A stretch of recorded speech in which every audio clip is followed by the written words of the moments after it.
It's time for another edition of Geekly Recap with your hosts, Meral and Havva. Oh my god, I love you! The podcast where we delve into some of the best TV and film out there. This week, the premiere episode of Loki. We've talked about WandaVision, we've talked about The Falcon and the Winter Soldier, both great shows. Will Loki match up or even improve upon them? Only time will tell. Time, get it? Oh god, she hasn't. Already. Every week, we'll do our best to recap the most recent episode of Loki, scene by scene, giving you little tidbits on comic book references and other little fun facts of things we notice along the way. We'll also speculate on where the show is going, and that's where we invite you to get in touch and speculate along with us. Notice something we didn't? Have any questions? You can always get in touch via our socials, that's Instagram, Facebook or Twitter at Geekly Recap Pod. Or head to our website, geeklyrecap.weebly.com. We'd love to hear from you. And without further ado, here's our recap all about Loki. Hi, Havva. Hi, Meryl! Okay, that's a bit too much enthusiasm. Sorry, too much. How are you? Yeah, I'm okay. I'm okay for a Saturday. I didn't do anything this weekend. I mean, I'm going out tomorrow. I just went for an appointment in the morning, so that wasn't exciting. It wasn't a fun appointment. How was it? Well, we had to wait a bit for buses and stuff, but otherwise it was okay. Well, that's good.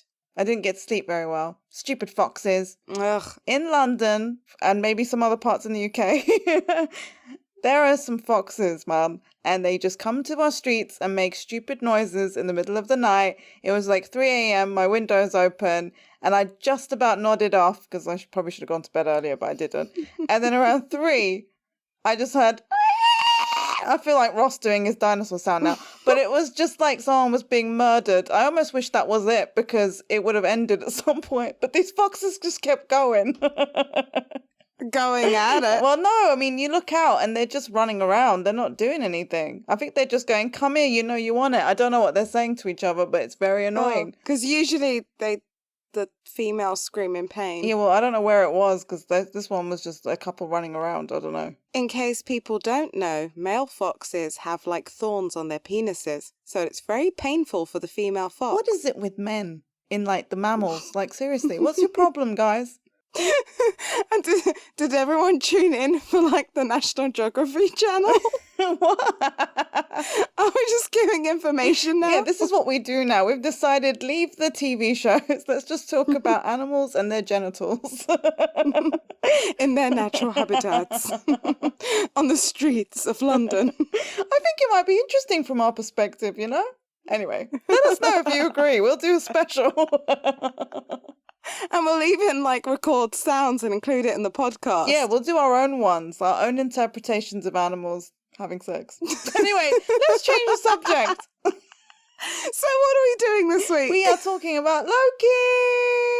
Oh my god! We've finally reached Loki. I know. Because like since this year has started, or since last year, we've really known about the 3 big ones, which was WandaVision, The Falcon and the Winter Soldier, and Loki. I don't know what else is coming out this year, TV show wise. I'm sure some stuff. But also their films are coming out too. Marvel films are coming out. But, I mean, if you think about it, yeah, we were like, okay, WandaVision, although that story could have easily ended.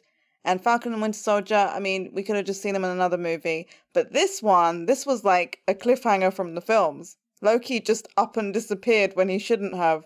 So we've been waiting for this since 2019? 19? Question mark? It was, yes. right?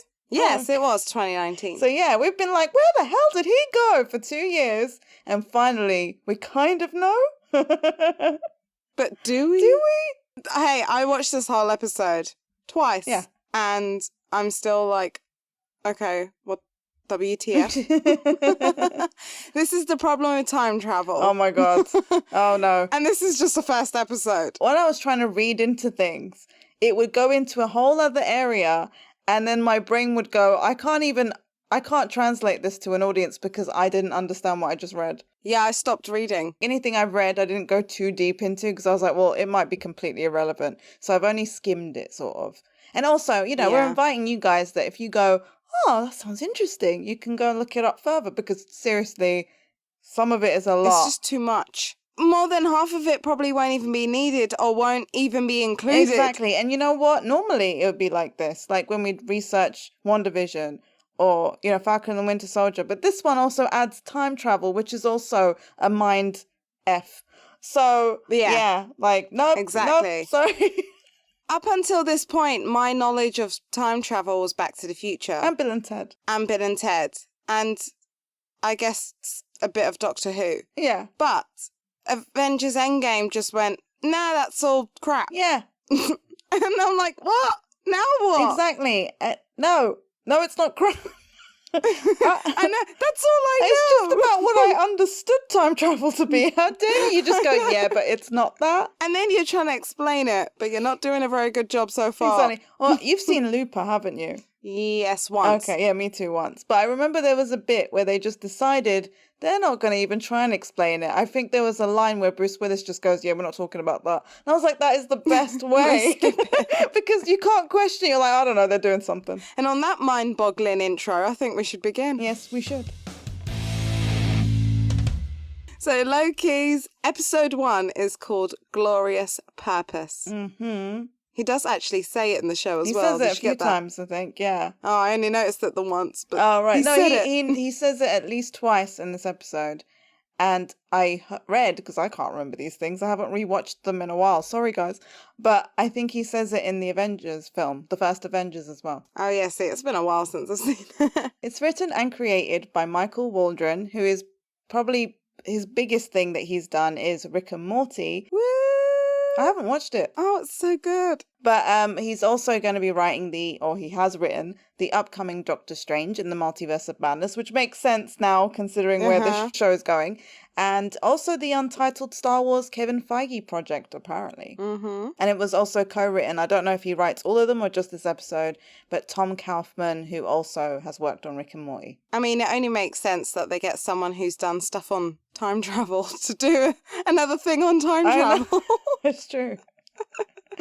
It was directed by Kate Herron, who's British. Woo! Woo! She hasn't done a lot of stuff, but she's probably most well known for Daybreak and Sex Education. Okay. 2 things you can find on Netflix. Exactly. And I've seen one of them, and the other one's still on my watch list. I haven't seen either of them. Wait, what was they again? Daybreak and Sex Education. I've seen Sex Education. Okay, yeah, I haven't watched either of them. Should I? Yeah, I think you'd enjoy that. Okay. I also did look up the composer just because I like the music. But it's Natalie Holt, another woman! Woohoo! And she's composed for herself. Not herself. There's a film called Herself. And the film Infidel as well. I did like the theme tune to Loki's opening credits. Yeah, me too. And it gave me timey-wimey vibes. Well, it sounded like when I heard it, I immediately was like, this is like Clockwork Orange. Yes. And then I YouTubed Clockwork Orange and went, it is similar. It's not just me imagining it. But I read like a little interview where she said it was loosely inspired by that. Oh, that's good. Because I got a few different vibes from the whole intro anyway. Yeah, it was kind of a bit spooky sounding too. Did you think that too? Yeah. Oh my God, I was like, did you slightly feel a little uncomfortable? Yeah, especially at the end credits. I was like, why do I feel like I just watched a horror film? It's Loki. Yes! Yes! Oh my God, I felt the same. Maybe it's just the tone that it's... I don't think it's the loud bursts of music. I don't think it's that. It's the little lullaby kind of thing in the back. It's creepy, but I like it. It's like watching Black Mirror. You get uncomfortable, but you're still enjoying what you're watching. Yeah. That's how I felt with this. But yeah, should we go into what happens when the first scene basically? Yes. I mean, for anyone that doesn't know Loki by now, how dare you? We left off with Loki. Hold on, if you really don't know, maybe we should just tell you who Loki is. Yeah.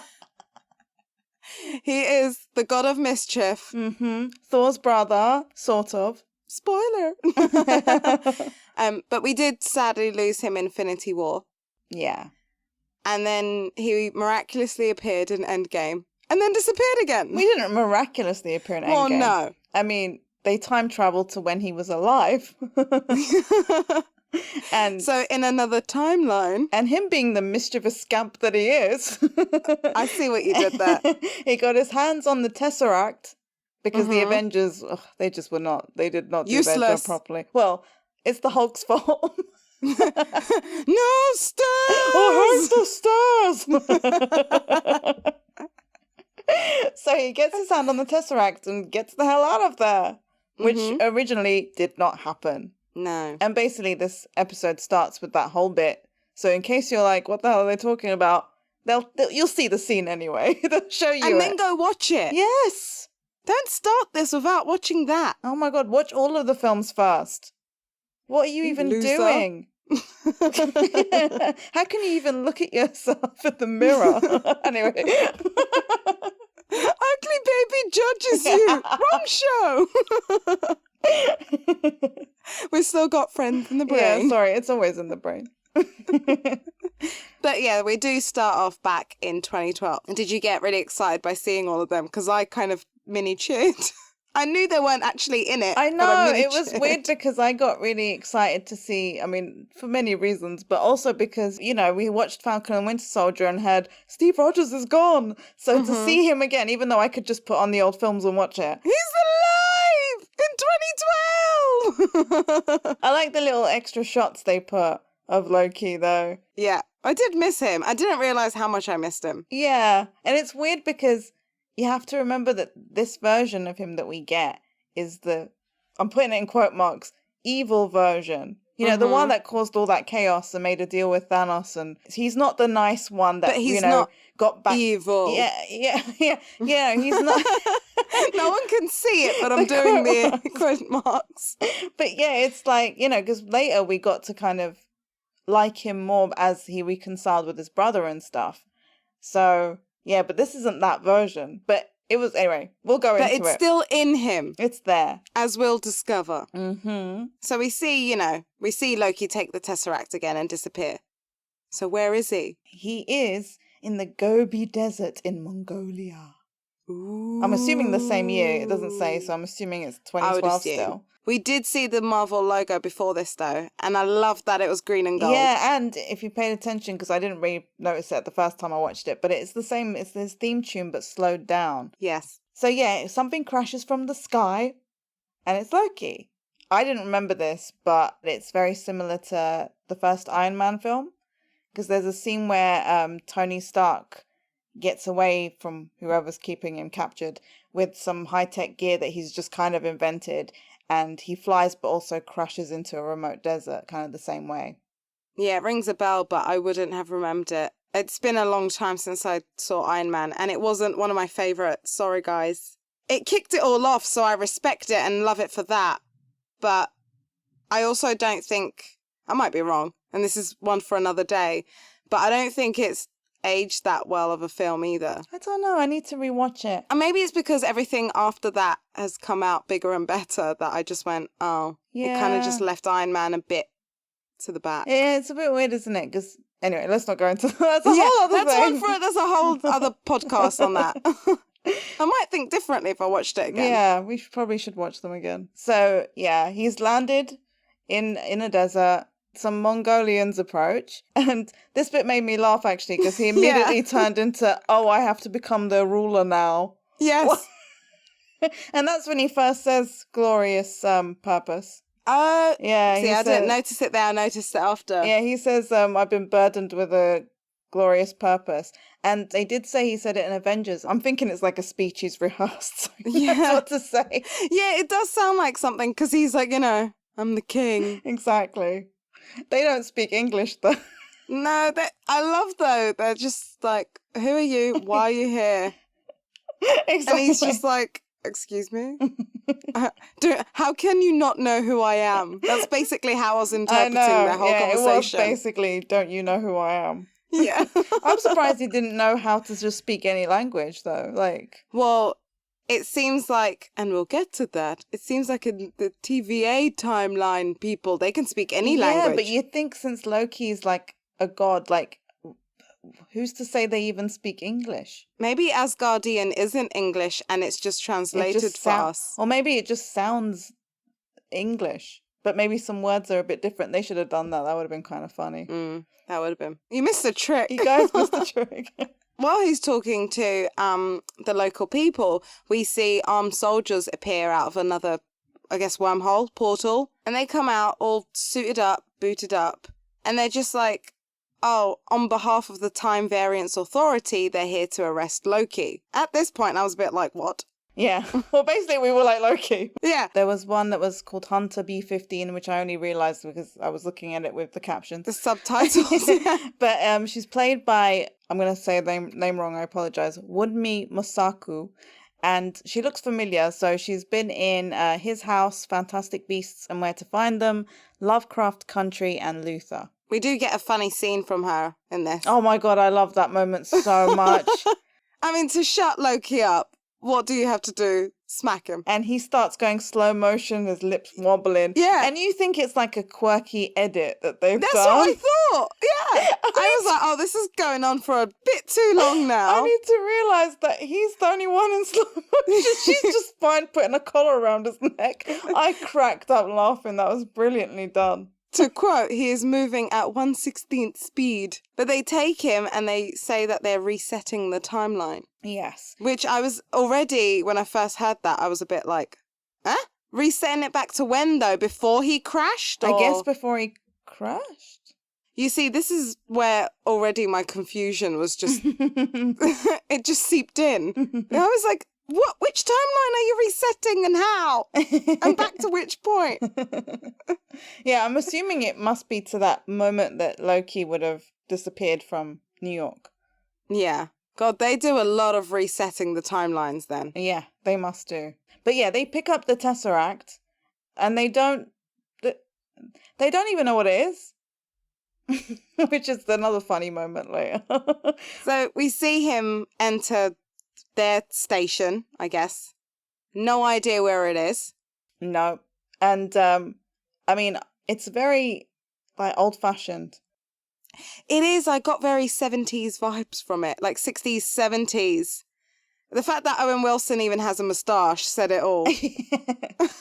But yeah, I mean, I was talking to my brother actually, and he was saying that it reminded him. I haven't seen The Umbrella Academy, but apparently that has very similar. I don't know if they've got like a time travel thing, but that sort of style is happening in that, and the Adjustment Bureau, which I also haven't seen. The Adjustment Bureau with Matt Damon.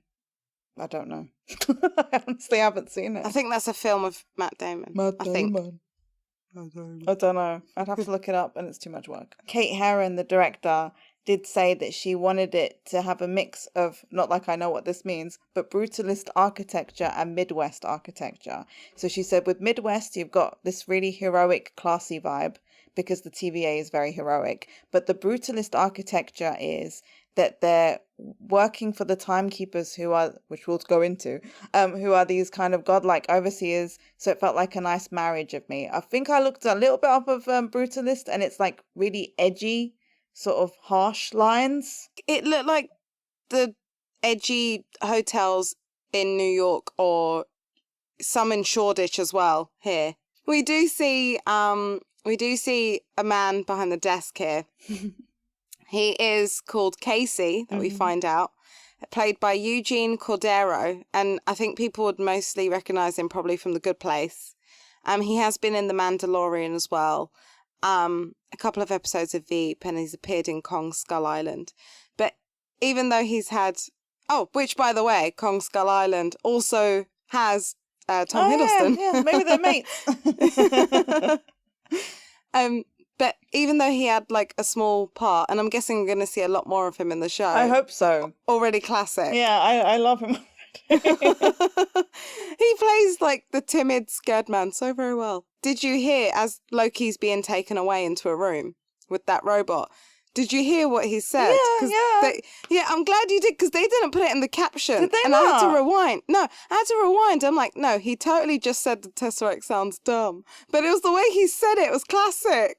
Yes, he has to take it for evidence, right? Yeah. And he's that like... just gets put into a drawer. Yeah, and he's like, what is this? And Loki's like, it's the Tesseract. And he said, be careful with it, or something like that. And then you just kind of hear him faintly go, sounds dumb. Which kind of gives you an insight into... They don't know anything. Like, they don't care about this stuff. Like, no. It's not important. I got the feeling that for them, it was almost like us watching WandaVision as a TV show. I feel like they're just watching these timelines as their TV show. Yeah, but they probably don't put as much emotion into it. So they're more I don't watching... think they're eating popcorn going, I hope they get Yeah, together. I think it's more like us watching fish in an aquarium. Do you know what I mean? Like that level of amusement. Their life sounds boring. Policing everything. Jeez. Well, I mean, obviously we'll go a bit into them. it. Yeah. So, we do see that Loki, he's had that collar put around his neck. Got like a reset button on it that brings you right back to where you were. Yeah, they're using the time twister, it's called. And it basically sets you into a loop every time. I need one of them. Mm-hmm. They look fun. Did you notice the scroll? Yes. You see one standing there, he's being checked in. So I don't know if that's going to matter, but there's scrolls there. It's setting, So it's not definitely just about setting you up still. Earth, I guess. They're going to have all kinds of different people. It's like for the whole universe, I'm assuming. And there's a guy that comes in at this point as well. And he's like, oh, my father works for Goldman Sachs. He's played by Josh Fadem.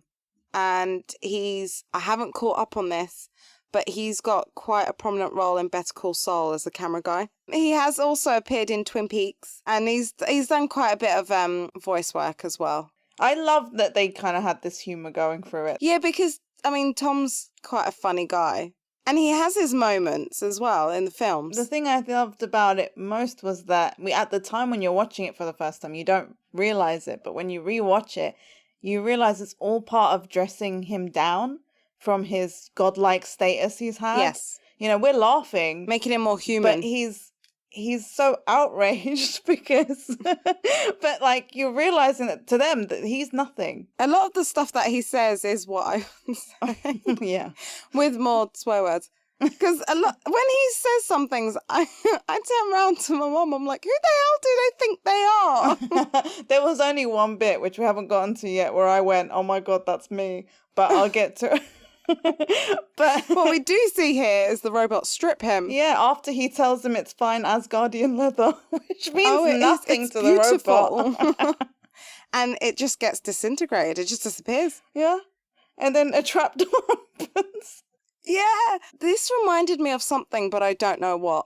Him falling through the floors, it reminded me of something that I've seen, and maybe you've seen it and you know, but I couldn't figure it out. I don't know. I didn't. It's not really specific enough for me to go, oh yeah. It kind of almost reminded me of us at Disney on the Tower of Terror? Tower of Terror. Oh yeah, that picture of me, it definitely reminded me of.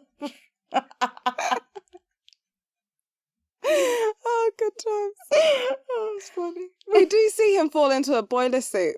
I don't know about you, but I kind of got some Joker vibes from it for some reason. Well, I just thought it was like a criminal jumpsuit, right? Like, yeah, maybe it was just obviously Joaquin's Joker most recently with the hair as well. I was like, oh, I'm getting some Joker vibes. Maybe, but also you do love Joker, so you're gonna see it everywhere, aren't you? I do. Now I'm kind of like, oh, could Tom play Joker? I do like that the first thing he sees and kind of goes, is a cat. Yeah.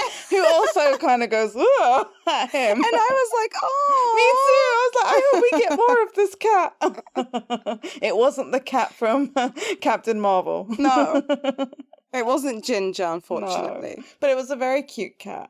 It was. And then we see the owner of the cat behind a desk, who also has a mug of the cat.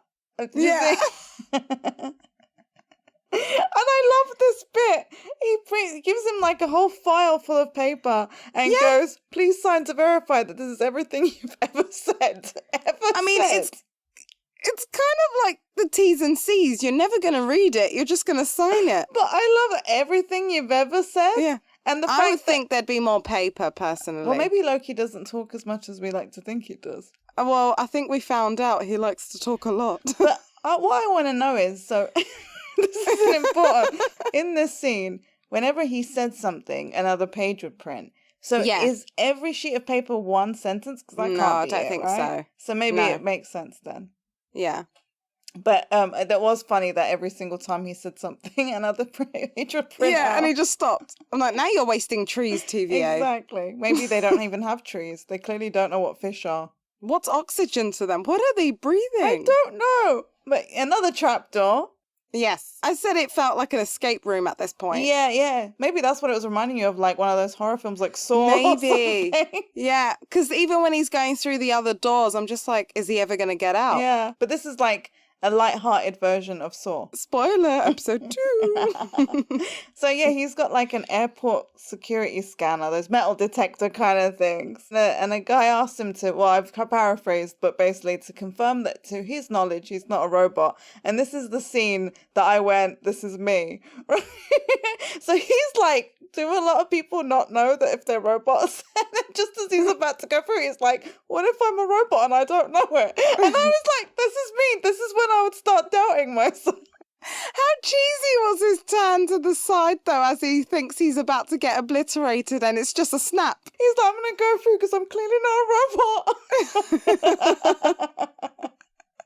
But apparently, I don't know if this is, but it could be a nod to something called life model decoys, which have appeared in both the Marvel comics and Agents of S.H.I.E.L.D., and they're lifelike androids that can mimic mankind so perfectly that they aren't even certain if they're human or not.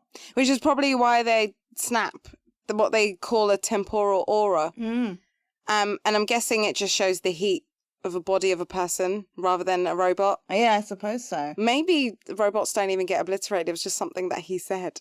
They can only tell by the photo, but they said it to him anyway. But I do love how that guy said it, right? Because he could not give a crap. No. He's like, yeah, we'll just melt you from the inside out. Now can you move? Like, he was like, you get on with it. So we see him go into another room. Another beautiful room. Oh, lovely room. Well, and the guy's like, oh, you need to take a ticket. And doesn't he say something like, this isn't a diner, or someone the other says guy, something the rich guy. But there's only 2 of them in the room. Yeah. So the other guy doesn't take a ticket. He's like, I'm not doing it. But Loki does, so he can be quite obedient if he wants to be.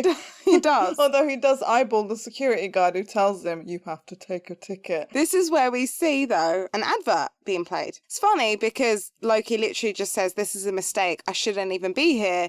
And he go, I bet you're saying, this is a mistake. I shouldn't even be here.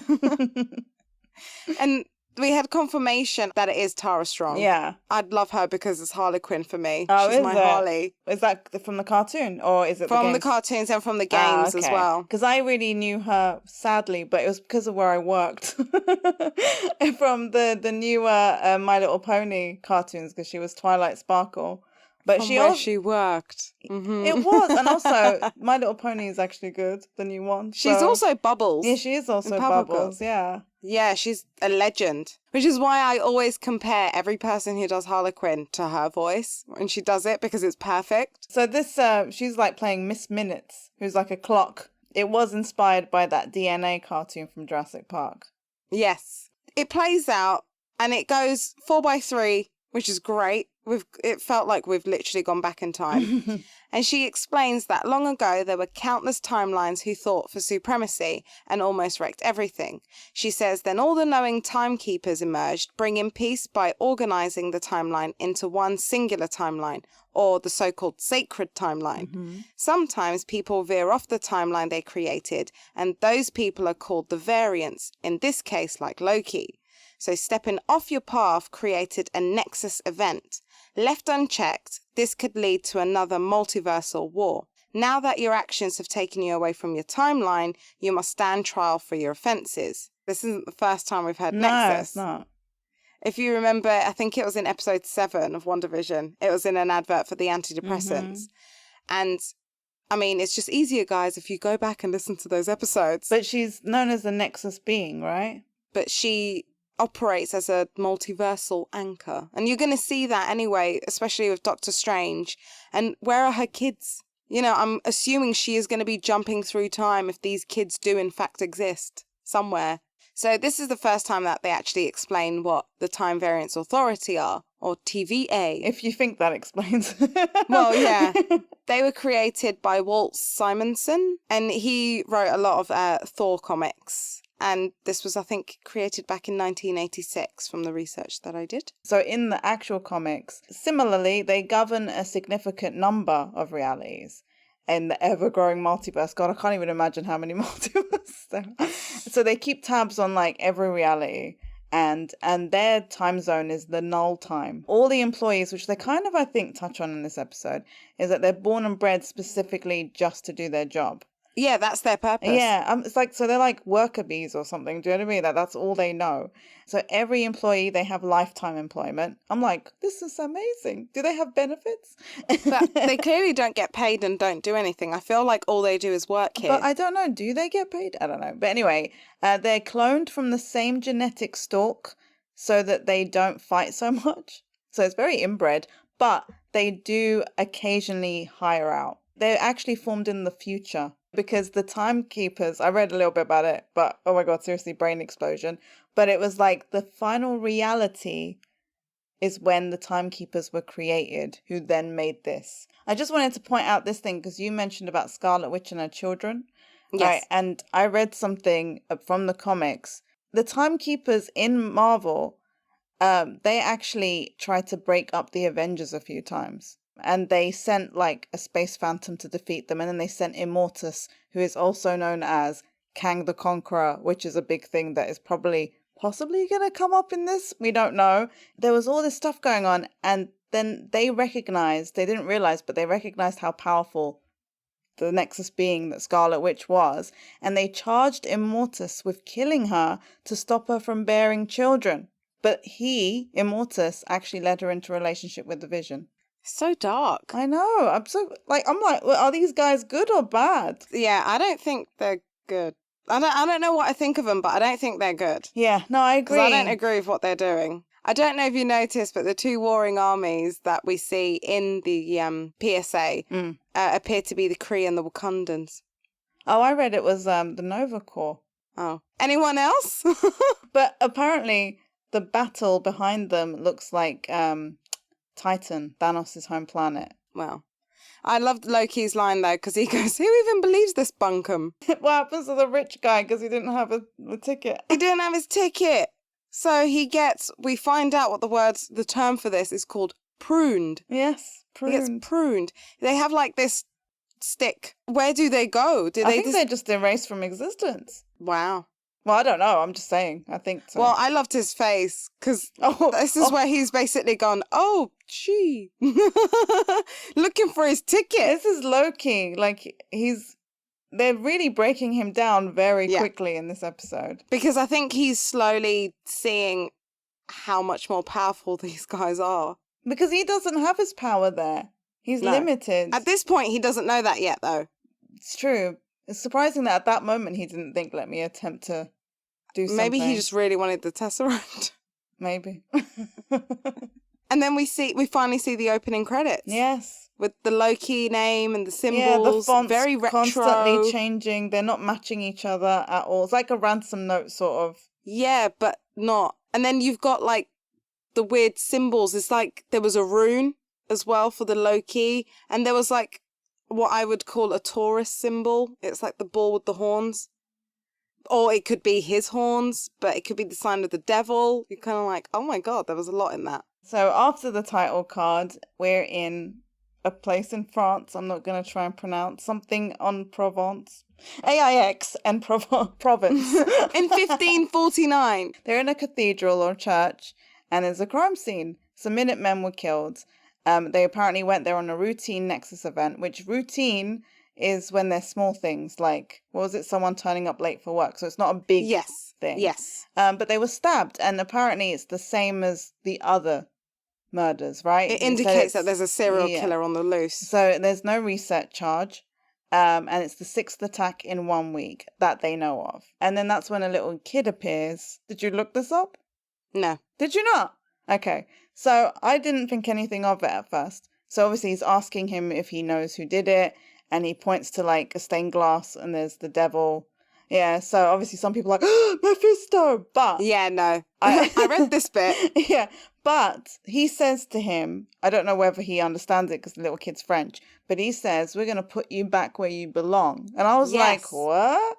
And so I Googled it. Well, in the comics, there is a version of Loki that was reborn as a little boy in Paris. I see, I thought that was a little girl. No, it's a boy. Oh, I thought it was a little girl. Yeah, because I looked it up because there's something that happens soon after where I don't know if you were the same, but I was like, since when did Loki have a surname? Yeah. So when I looked up Loki and then I wrote French boy or whatever, and the moment I wrote that on Google, like one of the first few entries was Loki Laufeyson, and it was like it says he was reborn as a little boy in Paris. So I think it's him because he's like, we're going to put you back where you belong. But he's just out of his time, which would make sense. But I thought, so this is the first we see Owen Wilson, by the way, guys. Yes. Who Sorry. you may know from a load of stuff. Zoolander, Night at the Museum, Hall Pass, Wedding Crashers, Cars. Marley and Me. You name it. But he grabs the gum because he notices the blue teeth, the kablooey, which actually, sidebar, was a nod to the adverts in comic books that they had back in the day. And it's funny because I actually saw my cousin yesterday and he picked up a Conan comics from the 80s because he liked the artist from it. And he was like, oh, I think you should have a look at the adverts in them. And they were hilarious. And after now knowing that the kablooey was kind of based off of that, you had stuff like in the He-Man comic, oh, want to have a body like He-Man? Take this and order this. Wait, that's real. People think they're going to look like that.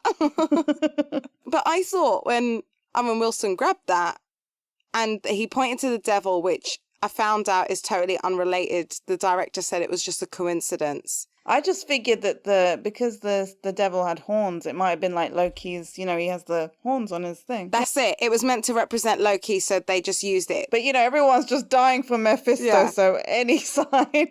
So that was just a coincidence. But I thought, he said the devil bearing gifts. And I just thought, oh, has Loki come back in time to give this gum to the kid? Yeah, that might have been the routine thing. As a distraction for what the kid's just seen. They said it was a routine time thing, whatever. So maybe it was just him going and giving gum to a kid he shouldn't be giving one to. Maybe, yeah. Maybe that's what brought them there and then he stabbed them. Assuming that's what he's there to do. For all we know, the wrong Loki is actually doing something good because the Minutemen are bad. I don't know. But how do we know the kid, if that is indeed the kid Loki, it's not the kid Loki that somehow found its way there?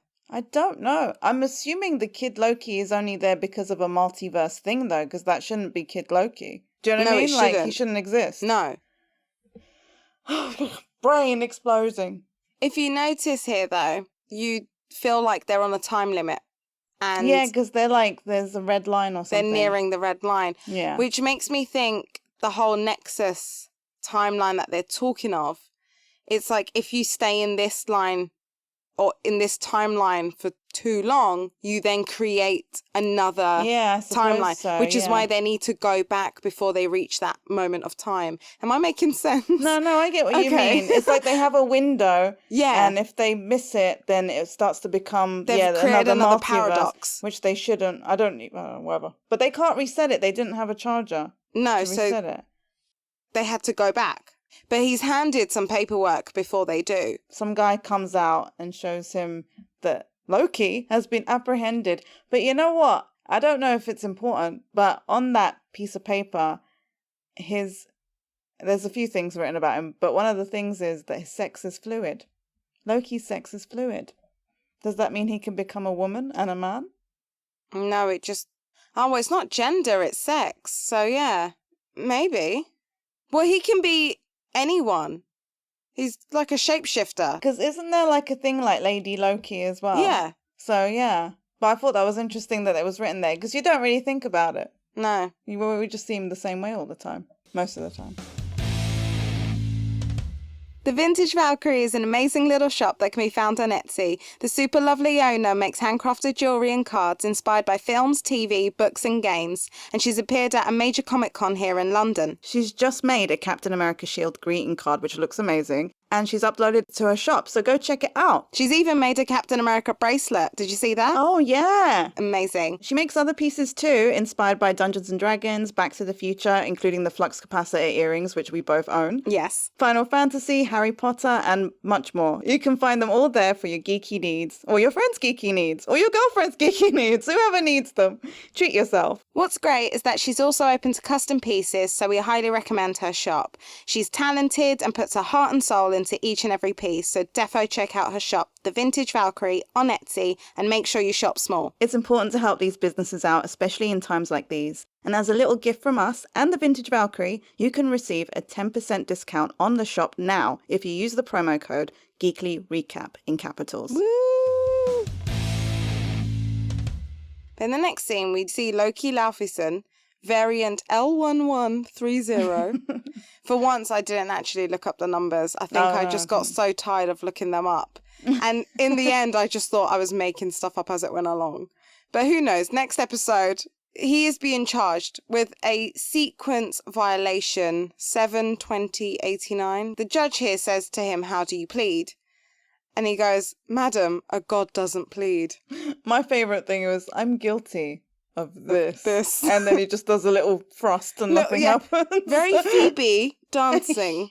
Yeah, not quite hips, but no, close. more chest. Yeah, more chest. He was really working those pecs. You could tell he'd been working out.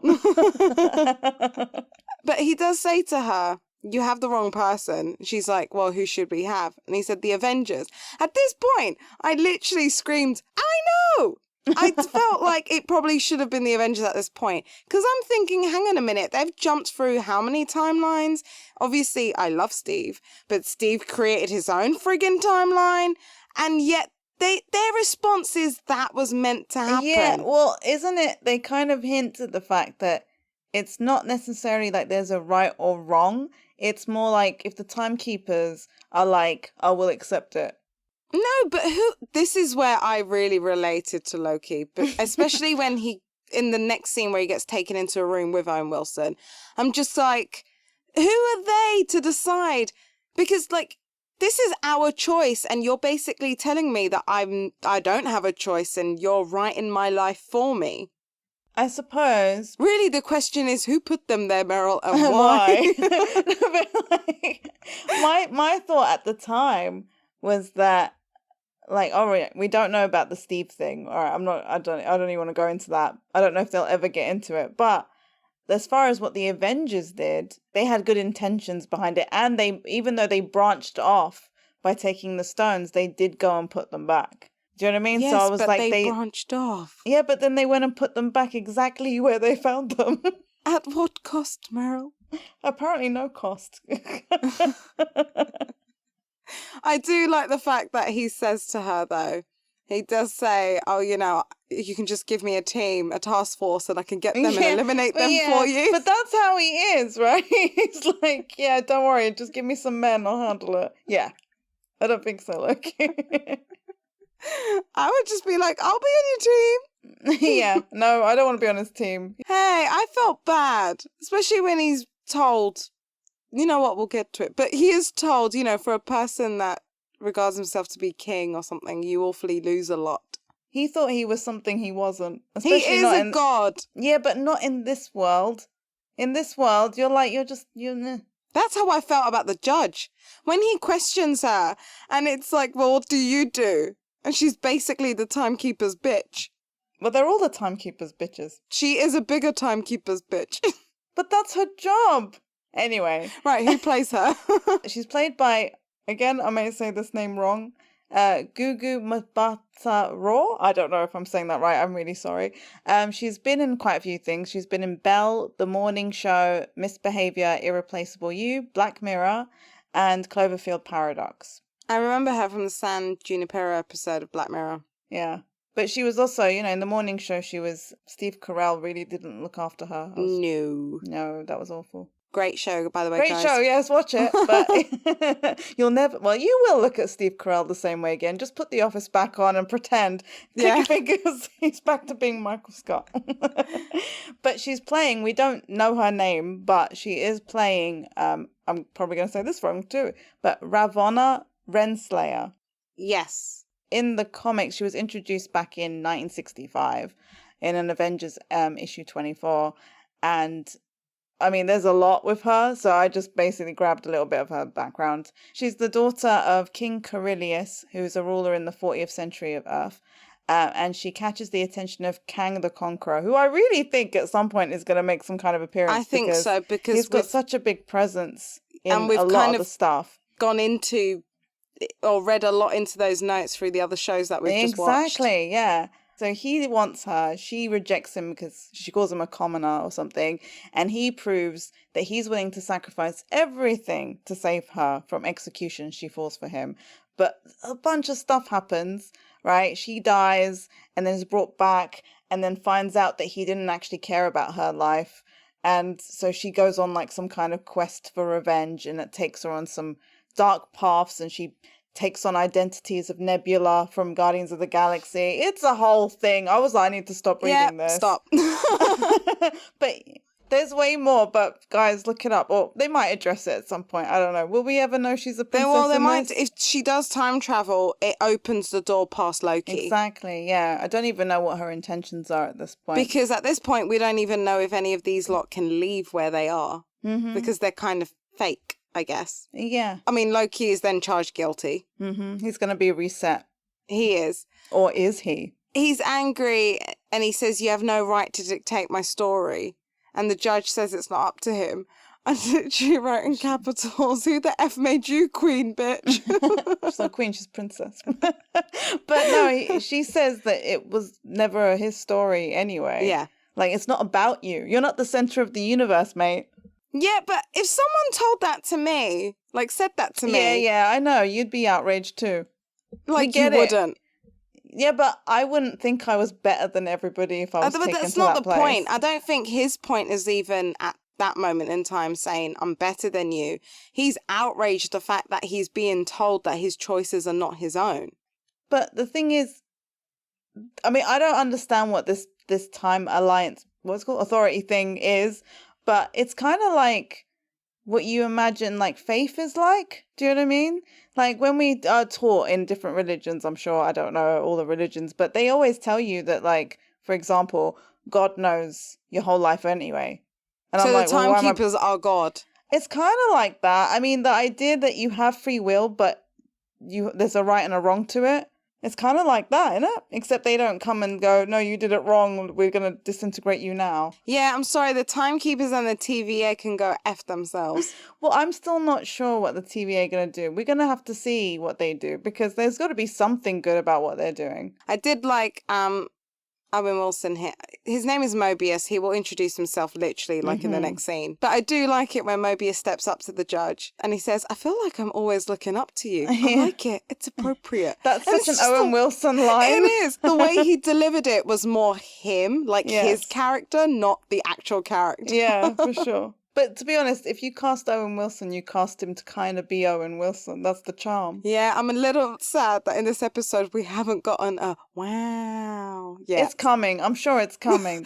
Maybe he did when he was first put there. Because that scene that we see is another beautiful... I know it's all fake, but it's so pretty. It is pretty. It kind of reminded me of the Jetsons, but busier. Yes!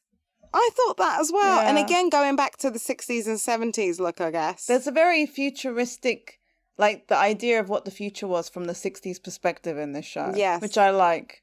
Even the way he's dressed, as in Mobius. Yeah. The tash, the short hair. Well, it's a wig. I thought he'd chopped his hair off. But no, it's a wig. Well, they did well with that wig. I know. Anyway, so he introduces himself as Agent Mobius. And he also tells Loki that time passes differently here in the TVA, which he doesn't actually understand. This goes back to, I wrote a note here, because this goes back to what you said, how all of these guys are cloned to look exactly the same. This was actually taken from the comics. If you remember, a load of the Captain America comics are written by Mark Gruenwald. Mm-hmm. Mobius is based off of Gruenwald. So all of the employees, if they're cloned, it was all based as a nod to the creator of those comics. Oh, cool. So I thought that was a nice little touch. Obviously, they haven't gone that way in this show because they don't all look the same. Yeah. There was like more than one Mobius. It wasn't just one. They were all Mobiuses. Also, like The Matrix. kind of. And then he takes him into a room. Yeah, they take it. He's like, this does feel like a killing me kind of room. It does. It does a little bit. Especially with that old school little TV. It's true, except though with Owen Wilson, sorry, Mobius, whatever, I couldn't feel worried. I mean, he's so comforting. I feel relaxed next to him. Even when he's making him feel bad, I'm like, oh, but he's Owen Wilson. Yeah, but then I felt like he'd just take out a penknife and stab me in the throat. No, it's Owen Wilson. Maybe it's the tash on the hair. I'm like, Nah, he's still friendly. It's the fact he hasn't gone, wow. He's more threatening now. Yeah, you find out that Mobius deals with particularly dangerous variants. And I love that he basically calls Loki a little pussycat compared to the people that he actually deals with. So I want to know who he actually deals with. I know. Thanos? He must have surely dealt with Thanos. I don't know. Maybe not even Thanos. Who's bigger than Thanos? I don't know. I mean, considering what we'll see later with the Infinity Stones, I'm assuming even Thanos wasn't much of a threat. So maybe Thanos is like, I'm trying to think of an animal that's not a pussycat, but also still not that dangerous. Like an otter. An otter? Skunk? That's kind of dangerous. Yeah, all right. Anyway, he does say to him, should you get out, like, of here, what will you do? He's really questioning him here, like, interrogating him, like an old school cop. Very Starsky and Hutch, which he was also in. I see how you did that. And he goes, well, you know, he'd finish what he started, claim his throne. And he's really pushing him, going, well, what's that? It's like Midgard. A.k.a. Earth. Asgard. The 9 realms. And he's like, space. Mock me if you dare. Also another line I would probably say. Yeah, you would. No one would take you seriously either. Mock me if you dare. But, you know, Mobius does tell him he's a fan. Like, he's not mocking him. He's he just very wants to fanboyish. understand. Mobius turns on the projector. I like that projector, by the way. And it's a sampling of Loki's greatest hits, and it starts with him being arrested in, well, when we last saw him, basically, at the beginning of this episode. In 2012, yeah. Which he's not happy about seeing. He was like, I was there. Yeah, I was just there. This is not a good day. And that's when he says, for someone who is born to rule, you sure do lose a lot. And then he shows him Phil Coulson. Yeah. He's like, do you enjoy hurting people? Mm-hmm. Making them feel small and afraid. Yeah, and he says that he's a liberator, not a murderer. I'm like, okay. And he's like a liberator of eyeballs, mate. Because in Avengers, he took out someone's eye. Isn't he lovely? And he enjoyed it. But he's a god of mischief. But I don't see what's so mischievous about this. We should so do a table read. We should. We should. Maybe not of this, but something. Yeah, we should. Thing is with Loki, I feel like he's almost blurred the line of his god of mischief and what he's actually doing. He's so fast past the line. He can't even see the line. The line is a dot to him. I just feel like it started off with him doing the whole, you know, mischievous things, and it slowly got darker and darker. And by that point, the kind of, this is where I mean blurred lines, he'd crossed a boundary that he couldn't see he could come back from, so he's always gone to the dark side, almost. Yeah, I mean, a lot of it was to do with jealousy and stuff, wasn't it? So that stuff makes you do really horrible things. A lot of it was stemmed from just emotion. It wasn't, I don't think he ever really wanted to just be a ruler. It was just that he didn't like that that choice was taken from him too. Yes. Like, oh, his brother's the one that rules. He's just him. Because I don't think he was ever a bad person. No, he just made a lot of bad choices. But it is a bit weird that he was really enjoying hurting people. We'll get there, but again, this is where I have a problem with the TVA. When they say, like, this was his purpose. And I'm like, no! If he wants to be a good man, he's a good man. No, but when they say that that was his purpose, I don't think he just because he didn't show him what happened later. He only showed him up to a certain point. And it was only later when Loki went and watched the rest of it. So it's like you had to go through that stuff in order to then become the good person you were later. But if you go and you're the version of the 2012 you now, and you're going to go off on some kind of tangent, you're not going to grow, you're not going to learn. And I think that's what he was trying to tell him. But you find out that he likes to escape from places. He uses his mischievousness for that.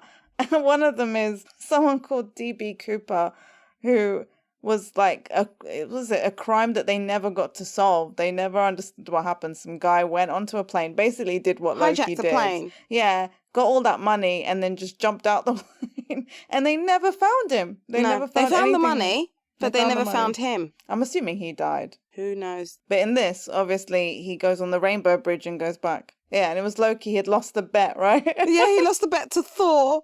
I thought it explained it very well. Me too. But you know what? This scene reminded me of two films, kind of. One of them was It's a Wonderful Life, sort of. Just, showing him like the different choices. Like if he didn't take the Tesseract, this was his life, sort of thing. Mm-hmm. But also, there's another film, which if you haven't seen it, Havva, I recommend it. It's not that similar to this, but there were elements. It's called Defending Your Life, which it stars Albert Brooks and Meryl Streep. And in that, the guy dies and he finds himself in this place called Judgment City. You have to defend your life. If you don't, so you go to like a little room like that and they show you bits from your life and you've got a prosecutor and a defender, right? So one person's trying to show that you haven't lived your life the best way you could have. And if they prove that you haven't, you have to go back and relive it again. Or not relive it again, but like basically be born again and live again. Or if you are able to defend your life, then they'll let you move on to the next path. And it's such a good film. It's so interestingly done. Yeah, I haven't seen it. It's really good. It's from like the early 90s or something. But yeah, it really reminded me of that with the screening and him having to explain himself. I have to have a look. Yeah, I haven't seen that. I don't even think I've heard of it. I only ever caught it once on TV and then I bought the DVD because I really liked it. So I can lend it to you. Yeah, so they show him his mum. Like, if he hadn't taken the Tesseract, what would have happened? Yeah. Basically, he gets his mum killed. Which is sad. Because he's just like, where are you keeping her? Like, where is she? He didn't believe it. He was like, what is this? This isn't real. And it is kind of sad. And it was kind of harsh because he says to Mobius, like, I'll kill you. And he's like, you killed your mother. Right. Too far, Mobius. That's too far. Too soon. Especially for him because he's just seen it. He didn't know this happened. This isn't a memory. This is like a whole revelation. And, he was quite close with his mum, even though he had like issues with her. You could tell that he really loved her. And she loved him. She did love him. Mobius turns to him and he goes, you weren't born to be king. He says, you were born to cause pain and suffering and death. That's how it is. That's how it was. And that's how it will be. Also, the others can achieve the best version of themselves. And then that's when we see the glimpse of the Avengers. Yeah, again. Yeah. Which is like rubbing it in his face. Like, no, but you were born to be this person. So the Avengers can be the Avengers. I think it was him trying to show Loki that, like, you're seeing it in a very weird way. He's seeing it as, I'm going to rule and I'm going to liberate or whatever. But he's not seeing the effect he's actually having on people. He's not seen, like, in his head, I don't think he thinks I'm a villain. But he is, and they have to show him that he's not being this guy that will just rule. He's being somebody that's hurt a lot of people, including those he loved. They basically are stripping him down from all his, I think I'm so great thing. Yeah, I get that. And later on, he does say that he's a villain. But I just felt what Mobius was saying here was basically what the TVA has made him to be out the villain, just so the Avengers can be the superheroes. I think he made himself out to be a villain. Well, that was the path he was meant to be on, so clearly he didn't have a choice and he had to be the villain. But he redeemed later. That's the thing. Yeah, and he died at the cause of it. Yeah, well, that was his choice. He didn't. That have to try wasn't a and stab choice. The Thanos. TVA killed him. It was still his choice. It was not. This is the whole point of this episode. He had no choice. But that's to suggest that everything that we've ever watched is all. I mean, it is written out. There's writers. Let's not pretend this is real. But like, this is real. It's the TVA. But that would mean that everything that's ever happened, you've got an issue with. Yeah, I do. All right, we'll stop watching. We're going to stop recording this podcast now. Right now. But anyway, they get interrupted with B-15 or whatever her name was. Yeah, and, or B-15. Yeah, they lost another unit. So he has to go out, and when he comes back in, Loki is not there. Mischievous scamp. And Loki then, he's used that button, and he's Time twister, Meryl. Time whatever. twister. I'm going to call it a button. It's a time twister. But it's also just a button. And he appears in a corridor. I read this thing. I don't know if you saw it. that in the background in that scene when he appears in the corridor, another portal or door opens. Yeah, I saw it. Did you see it? I saw and it. someone's saying that it's Agent Carter. Yeah, and that she's probably been arrested because of what Steve's done. But why would she get arrested for what Steve's done? Well, who knows if she's also been... The stuff that we don't know of Agent Carter, she could have also been going against the timeline because of stuff going on at S.H.I.E.L.D. Well, maybe. But I don't know if that's her necessarily. I don't know whether it's her, but it is I rewatched it. And Yeah, it is me definitely too. someone of that era. Yeah. I mean, they do look... There is a similarity, but... Yeah. Yeah. But now that would explain stuff that happens if it is to do with Steve Rogers. Well, I mean... well, we'll get there because we're not there yet. But we're almost there. Because I had a thought that briefly went into my head and then I got blown away by something else, so I forgot about it. But so Loki finds the receptionist. Yeah, he sees. What's his name? Casey. Casey. I love this bit because he asks him his name. Yeah. And then he's like, "What is he? Give me the Tesseract or I'll gut you like a fish, Casey." Yeah. And then he's like, "What's a fish?" I loved his face here. I loved Loki's face where he's kind of like, What do you mean, what's a fish? But I just love the fact that you think he's just going, "What's your name?" And it was only to threaten him. Yeah. But make it more personal. Hey, that hit me to the core. Yeah, so he opens this drawer and in it is what the Tesseract is, along with a lot of other junk, including the Infinity Stones. I gasped. I was shocked. I gasped too. It was mostly like the time one and the reality one. Like how many there were there. When he first opens it and he asks, "Are those the Infinity Stones?" My first thought was like, did they arrest Steve Rogers? Like it did occur to me like very briefly. Yeah. And then I was too bit when once he was like, "Oh yeah, we get loads of these." I went, "Okay, maybe not." And then he was like, "Was it Gary uses one as a paperweight?" Yeah, people use it paperweight. But this is it. Like that moment, I mean, Loki's face and my face, I think were the same because for me, I felt like how he must have felt at that moment. You're like, anything I've ever thought was important means absolutely nothing compared to this place. Like, so insignificant. I think that's what leads him to just walk into the room and reevaluate everything. Yeah. Everything he thought was important enough to kill. And real. Everything for. Yeah, it's nothing. It's like us, though. It's like when you think about space and we are just this meaningless being. And yet our lives with our little stupid drama. A fleck of dust. Was nothing. Just dust in the wind, dude. It's horrifying to think like that, though. I mean, I think anyone is ignorant to think that we are the only living beings. Mm-hmm. If we want to take that route. But that's us. Like, for him, it's an even bigger fall because he thought he was above, like, pretty much I mean, he's still a god. He's still a god, He's but still bigger than me. Well, yeah, but... All right, I'm going to put on my tiara again. Carry on. Still, compared to this, like, the power he's been looking for is just nothing. It doesn't matter. They don't even know what half the stuff is. It's Moo. It's Moo. It's Moo! It's totally Moo! Nothing has been so Moo before. No. This is the true definition of Moo. We're rewriting it in the dictionary. It did make me think, I wonder if he'll try and take over this place now. Yes! Oh my god, I thought, is he going to want to be God here? You never know. I mean, I maybe the almost hope alternate he him does. is trying to be God there. I don't know how it works. Yeah, he does end up going back into the room. Looks at his the footage at of his his mum. mum again. And his dad. Yeah, his and he brother. cries. He actually gets to see that he reconciles with his brother. He gets to see that his dad also tells him he loves him. And then he sees the horrifying end. He does. Of himself. And that really does shock him. What's her face comes in again? Hunter B15 or B15. B15. She's like, "What's so funny?" and enters the room. And this is where I said Loki says glorious purpose. Yes. This is where I noticed it. But this time he says it because he realizes, Yes. And they fight. And he puts that stupid collar on her neck and keeps looping her out. Which was funny because now she got a taste of her own medicine. So yeah, Mobius turns up and with a zapper as well. Yeah, he's ready just in case. And that's when Loki says, he says, I don't enjoy hurting people. I do it because I've had to. They used him, Meryl. He was just a lonely boy in Asgard.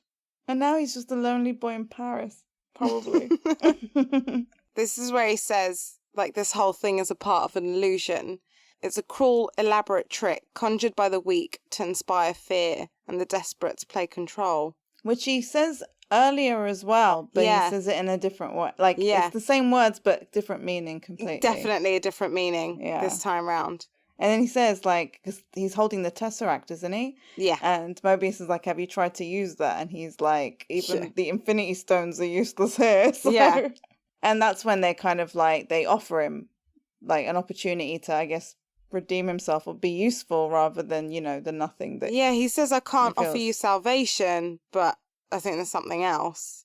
A fugitive variant has been killing our Minutemen. Yeah. And he's like, and you need me... Why? The god of mischief. Yeah. To help you. And he's like, well, the variant we're hunting is you. Dun dun dun! Or more like this. Huh? Yeah, I know. Now I'm like, how many more Lokis are there? Aren't you happy? We want loads of Lokis. Yeah, same. But I can barely get my head around this. Episode 1. But yeah, so final scene.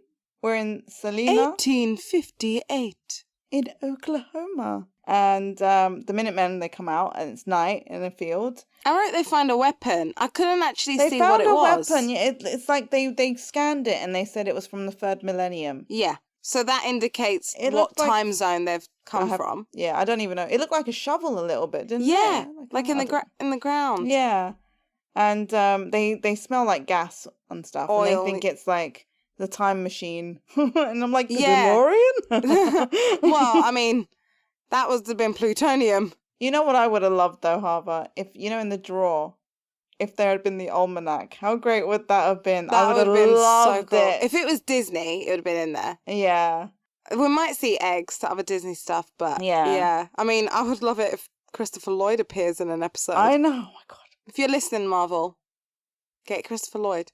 And then get Paul Rudd so he can just sit there watching it like us with his faces like, oh my God. God. But there was also stuff, actually this thing here that happens, people are saying that it's a link to the next Ant-Man and the Wasp film. Yes. Yeah. So the third why one. couldn't Paul Rudd appear looking excited by what he's learning?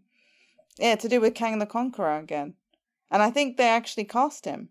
Is that right? I think so, yeah. I think they have. So I read it was someone, I didn't know this, but someone called Jonathan Majors has apparently been cast. So yeah, they see someone far off in a distance, in a cloak or something. In a robe, yeah. Yeah, and they lift up a lantern. And Did you think Luke Skywalker? Because I did. I didn't. I don't know what I was. I was thinking, I guess that's Loki, but they didn't show you, so I don't know what that means. Yeah, and he lifts up a lantern. Which is an oil lantern, by the way, an oil lamp. He drops it onto the gasoline smell thing, and it turns out it's another trap, guys. Duh. And they're burned alive. He burns them to the ground. Mm-hmm. Which goes back to what he said he would do to the TVA. Yeah. I don't even know if it's an alternate him or if it's a future him. I think it's an alternate him. Maybe he feels he has to do this to destroy them. Because they're bad. Yeah. And I am rooting for that Loki. Well, I'm always rooting for Loki. I know, who isn't? Who isn't? Why would you be watching the show if you didn't root for Loki? Well, you could be rooting for Mobius. Well, I like Mobius, but I still need to know what you know, I don't know about what the cut of his jib is. But I like it at the moment. But I like the cut of his jib. At the moment. Obviously, we're assuming that's Loki. But I also got a feminine vibe out of it. Well, it might be Lady Loki. Oh, maybe, because I thought it could be a woman under that cloak. I don't know why. I mean, it could be. It does make me think it's not Loki just because they just said, we're looking up for you, right? Yeah. Wouldn't they show him? But they didn't. So you're like, well, no, this is still someone that they're keeping a mystery because they just tell us it's Loki. So this clearly isn't Loki. I'm sorry if it's actually not a female in there. I just thought it was a female from what we saw. I don't know. I mean, I didn't notice boobs, but... What if it's Agent Carter? Why would she be doing that? I don't know. I just want to see Hayley Atwell again. I know, we always just want to see Hayley Atwell. But this episode has really not answered any questions and asked a whole lot more. Exactly. But I love that, though. I mean, those are some of my favourite shows. I'm like, And did you meaningfully put on a Back to the Future t-shirt today for this recording? No, I've been wearing this for the past 2 days. Actually, no, I did go out in an outer dress, but then when I came home, I went time for the sweats. I'm excited to see where they're going to go with this. But this really has to have smart writing. It's very hard with time travel.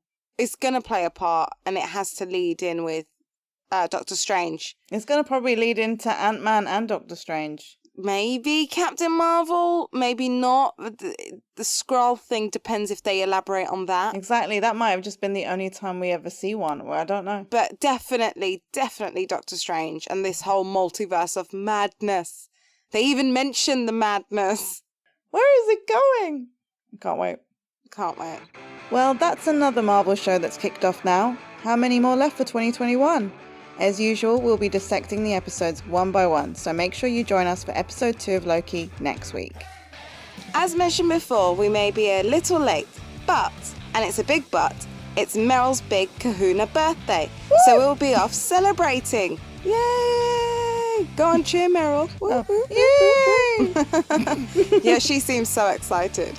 But we'll be enjoying ourselves for a few days and hopefully enjoying it in the sunshine too. So raise a glass and celebrate with us. For Meryl, everyone, clink.